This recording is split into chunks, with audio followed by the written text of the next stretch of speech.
At the Idkar Mosque, one of Xinjiang's holiest sites, it is a symbol of earthly authority that flies from the roof. But the access we're being given is designed to show that any concern about China's tightening control of religious faith is misplaced.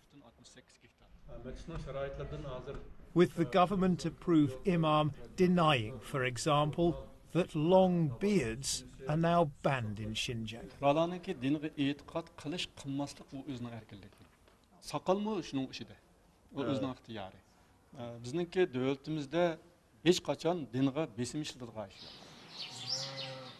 When we break away from our official tour, however, along with the locked and deserted homes, we find clear evidence of the suppression of Islamic customs and beliefs.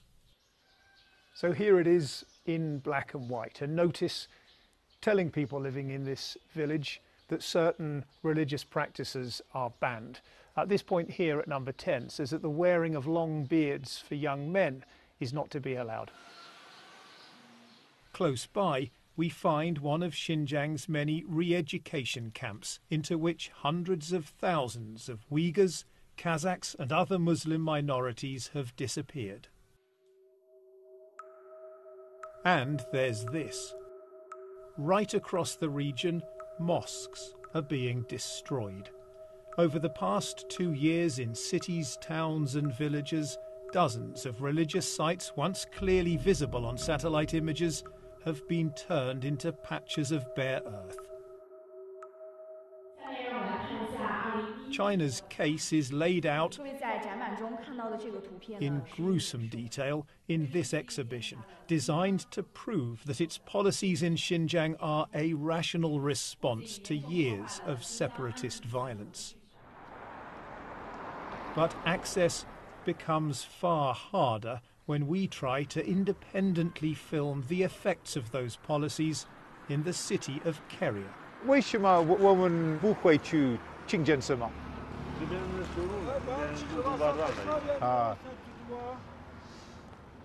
So I asked if we can get to the mosque. He says that the road is closed. We think it's only just been closed moments before our arrival. We've seen a number of other people on motorbikes, scooters, some cars as well, stopping and asking why they can't get through.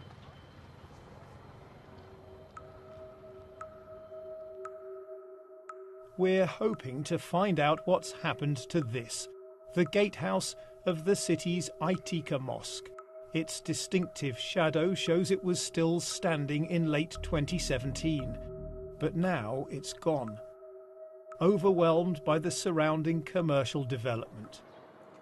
We managed to get close enough to film some of the building work.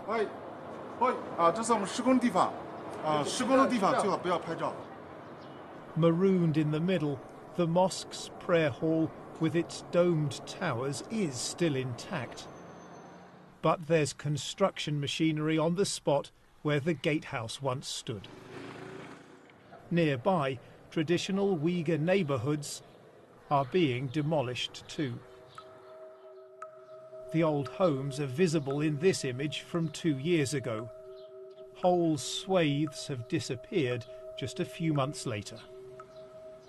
This patch of land encapsulates perfectly the two driving forces of modern China: political stability and economic development.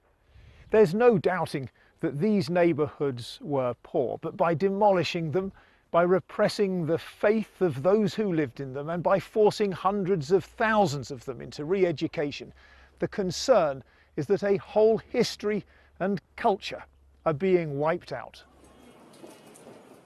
In 2015, we filmed the crowds, young and old, turning up to pray at the Idkar Mosque. Beards were easy to spot. 4 years on, the faces are clean shaven.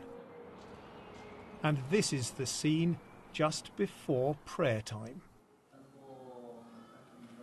Inside, a few elderly men gather in silence. Isn't the truth that what we've just seen is proof that China has suffocated Islam in this region? İlgari hakikaten köptü. Nima uchun ko'p desa, u vaqtida hamda bunda ish o'rni bilan ta'minlaydigan ish yo'q. Endi keyin xalqlarning turmushi namorat, o'ttir yoshliqlar ish emgak bilan va tijorat bilan, hunar kasb bilan shug'ullanyapti. Shunda bo'lgandan keyin kunduzi ular tijorat qiladi yoki hunar kasb yoki xizmat qilganlik uchun bu yoki namoz o'qiydigan vaqti yo'q. Until recently, this place was the vibrant heart of a deeply devout society. Now, there's almost no one left.